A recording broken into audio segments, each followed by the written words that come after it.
Hi, everybody. Welcome to Fantasy and Reality, a podcast where we blend fantasy books and reality and documentary television together with voices of two people who've seen it all and want to kind of talk about our experiences. I'm Shannon Malone, de-Benedictis, a documentary filmmaker, workshop facilitator, and body image coach. And my amazing co-host, I don't know which side of the screen she's on, is... Hi. I'll just fist bump both way. Hi, I'm Elara Dunn. I am a fantasy author and illustrator. Uh, Hi. Hi. So we've been having technical problems this morning, so Yeah. please bear with us if we feel a little punchy at the moment. But today I'm going to talk to Alara about toxic positivity, what it is, why it's bad, and how to validate instead. This is really important to me as someone who deals with facts in her life and produces shows based around facts, but also kind of as a fat woman in media, I deal with a lot of different kind of approaches towards who I am. So I want to talk to Alara about this. So Alara, what's toxic positivity? What is it, and what is it really? Okay. So I'm coming from at this from the angle that I have mitochondrial disease, and I did not know I had mitochondrial disease until after I had my daughter. So I have twin daughters that are severely impacted. So we all have this illness, and this is new to me as an adult. My daughters are very severely impacted with this disease. It can be painful, and it's terminal, and there's no treatment and no cure for it. So, toxic positivity is somebody telling me, "Oh, it's all going to be okay." It's not. It's not. It is what it is. I'm in that acceptance phase of grief. And I just it's so toxic positivity is trying to make light of a situation, trying to sort of say everything's going to be okay, sort of candy coat it, gloss over it. Why do you think people? Why do you think people do that? I mean, I'm trying to think. Is it cultural? Is it psychological? Is it all of the above? Why do you think people kind of get into these modes where they're just saying things that they think they're being positive, but in reality, it's pretty damn hurtful, honestly. Yes, yes. It's just completely negates your feelings. And it's just they don't want to deal with it, whether it's consciously or subconsciously. It's something they can't process, or maybe they don't know what to say. But in the grand scheme of things, it's because their brains can't accept that bad things sometimes happen and that it might happen to themselves. Yeah, yeah. I'm reminded of the line from Princess Bride, which is, I think he said, "Life is pain. Anybody who tells you differently is trying to sell something." And it's true. I think sometimes we don't really want to accept the fact that life isn't fair, that life has pain, and that sometimes it's not all going to work out. It's sometimes things are going to be bad, and and then we have to deal with it. Yeah. Right. How does Right. this, so let me ask you, how does this inform your writing and inform the stories that you tell? Because I love the Magic Locker books, and I wish, as someone who was bullied as a kid and was constantly told it's going to be okay, it's going to be okay, and it there were times it wasn't okay. And reading your books, I wish I had those books when I was a tween, because I think it would have Thank you. helped me cope. It would have helped me deal with a lot and maybe throw a few less punches at people who were bullying me. I'm just being honest here. Yeah. Right, right. And as somebody who was bullied, it was really important to me to think in the back of my mind when I was reading this that the most important person to me reading this is that person who's being bullied, that Hmm. person who's been bullied and suffer from mental health issues. I am not certified in any mental health, so Hmm. it was sort of a tricky line for me because I'm not going to give advice that I'm in no position to give, but really instead I wanted to sort of normalize those voices. So my character's inner voice is constantly telling her, what are these new friends doing to me? Oh, they're just playing a trick on me. It's sort of that paranoia.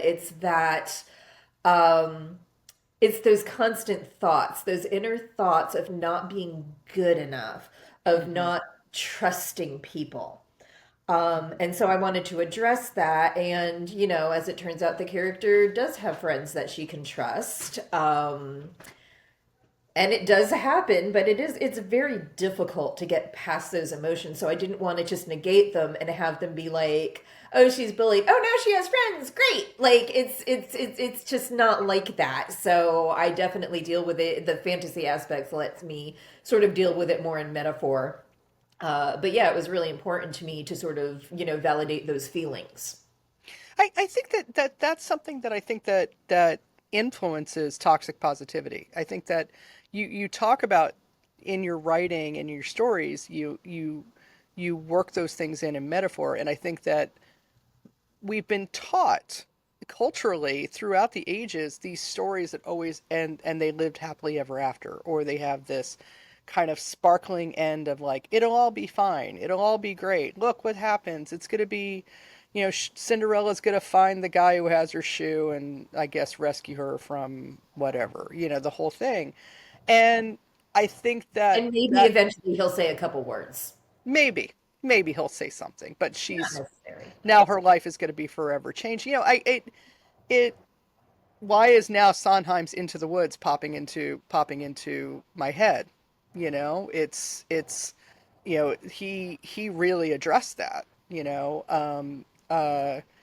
and I think that because we've been culturally trained that stories are supposed to have happy endings, that they're supposed to have, it's going to be all this, and it's like, well, no, we just those are the things we've been culturally attuned to. Right. That's what we've been we've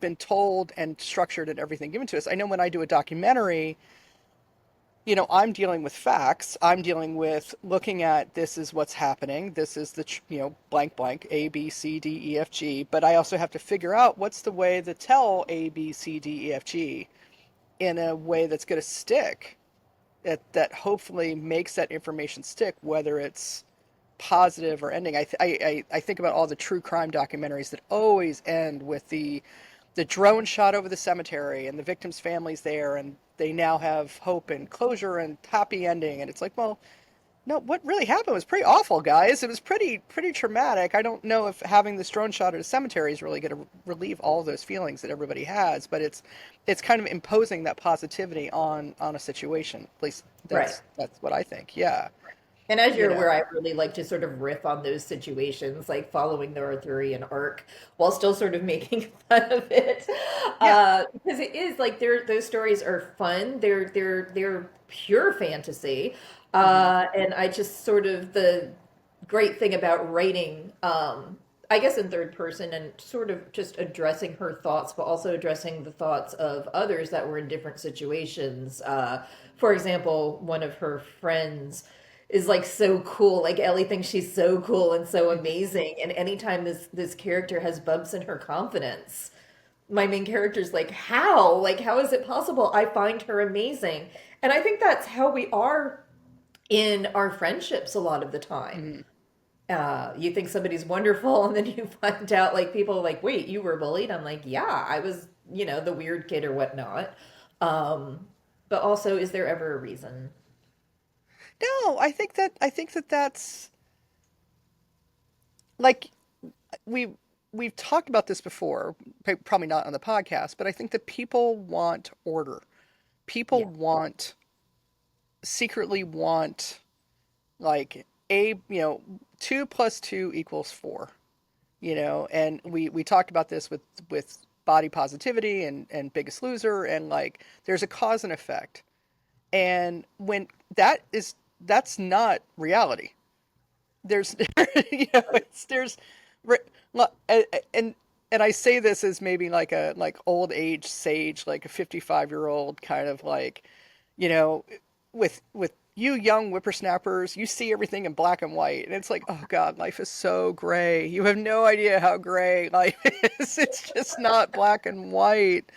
There's random things, and that I think that when it comes to toxic positivity, especially what you deal with, it's it's the brain or your consciousness saying, no, there must be order. Ergo, this is what we have to, this is how we're going to react.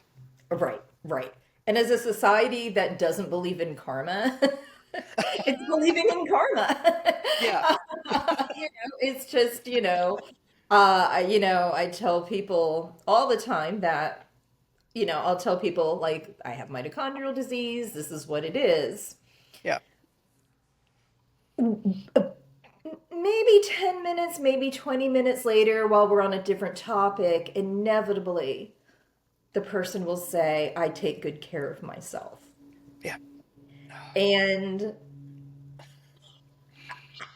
it's inferring. Oh, It's yeah. their brain is processing what I told them about myself and then processing this can't happen to me. It's like this fear. Instead of Hmm. validating what it is I'm going through, they make it about themselves. Hmm. And I guess that's human nature. Don't make it about yourself. Don't try to compare it to anything that's not comparable. If you have a comparable situation with a disabled child or a medically ill child, or if you yourself, yes, that's relatable. Hmm. But I hear, oh, my daughter broke her leg. It was like the worst time ever. And I'm just like, sorry, it's not the same thing. Maybe bring that up in another discussion. Yeah. Yeah. No,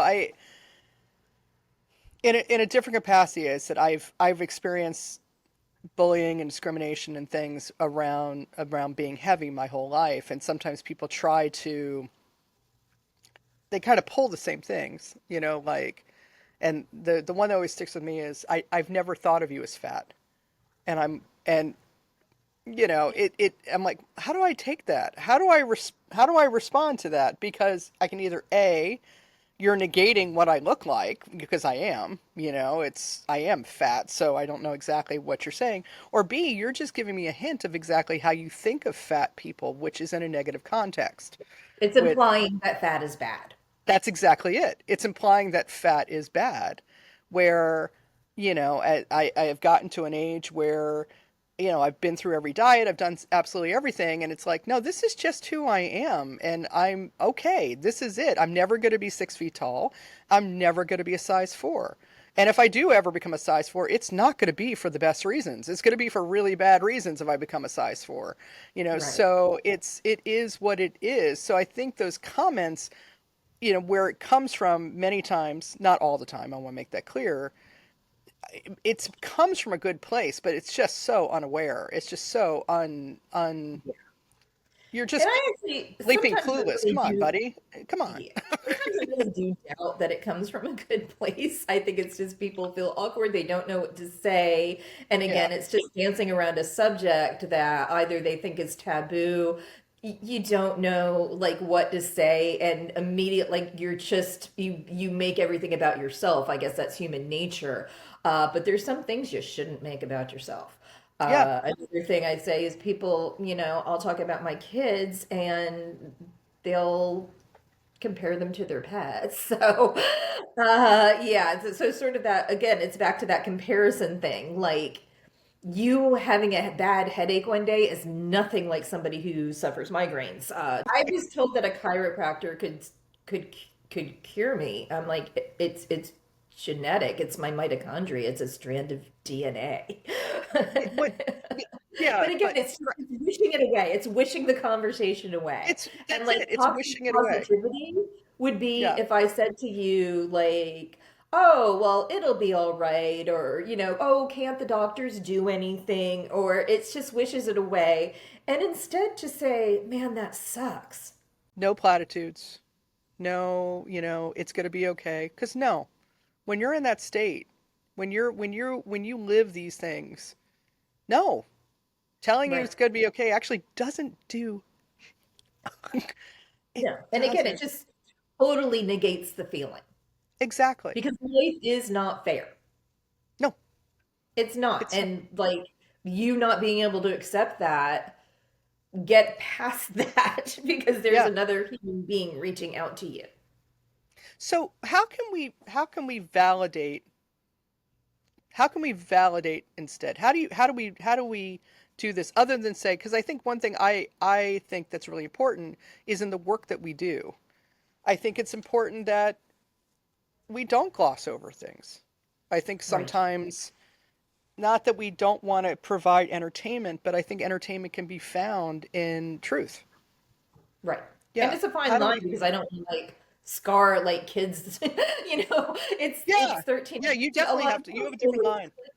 yeah, middle schoolers to adults, read, so there is that sort of fine line of not obviously not wanting to traumatize kids, like, "This will be with Yeah. you forever." It's this you'll have these negative thoughts, but it's normal. It's you Hmm. know what I mean? It's Hmm. okay to have these feelings. I have these feelings. I write these feelings because they are my feelings. They are Hmm. real. Hmm. And I think that's sort of the important part of sort of validating that to a reader that might be experiencing it. So that in my Hmm. books. But, again, the same thing. If somebody's telling you something like this, really think about what is going to come out of your mouth. Hmm.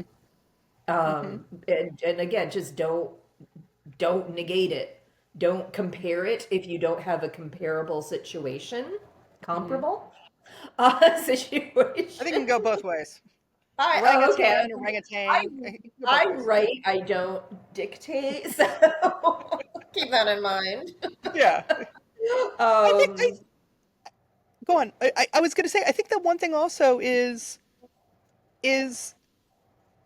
if there's something that can help people validate their feelings, and I would say that, like, I have friends whose kids are experiencing bullying or not feeling it's like I would recommend your books.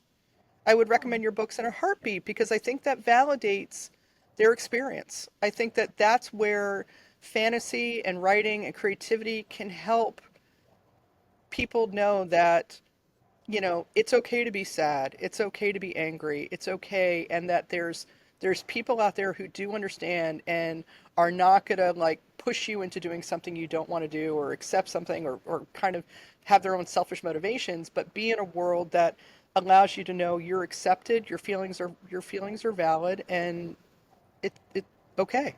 Yeah. Yeah. yeah, So thank you for your books. Again, I love your books. I think your thank books are you so so wonderful. much. They're so great. And you always think about my locker and how I decorated my locker when I was a kid, and also discovering that I could write with a Sharpie permanent pen and use hairspray to erase everything on my my locker at the end of the year without any penalty whatsoever. Yeah, hairspray, acetone. Figure it out. Guess what? Guess that. So, That was one of my that was yeah, that was one of the first scenes I wrote of her just decorating her locker, and yes.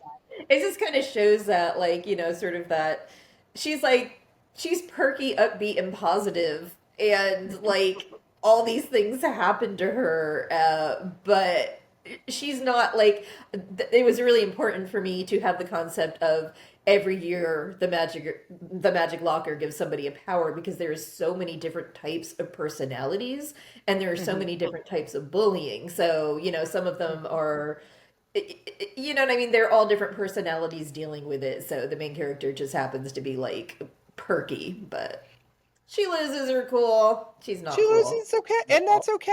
It's what makes us. It said it's what makes us who And we she's are. not in any way me. I play trumpet. She plays trombone. She's nothing like me. Completely different. Nowhere near. Well, thank you everybody for joining us on our second episode of Fantasy and Reality with Elara Dunn and Shannon Malone, de-Benedictis. As I said, I'm Shannon. I'm the documentary filmmaker. You can find out more about me at padlincreative.com. If you like this, please click the like button and share this with your friends. Tell all your friends. And Elara, any parting words? Um, Embrace your power. There you go. There you go. Thanks, everybody. Have a great day. Bye.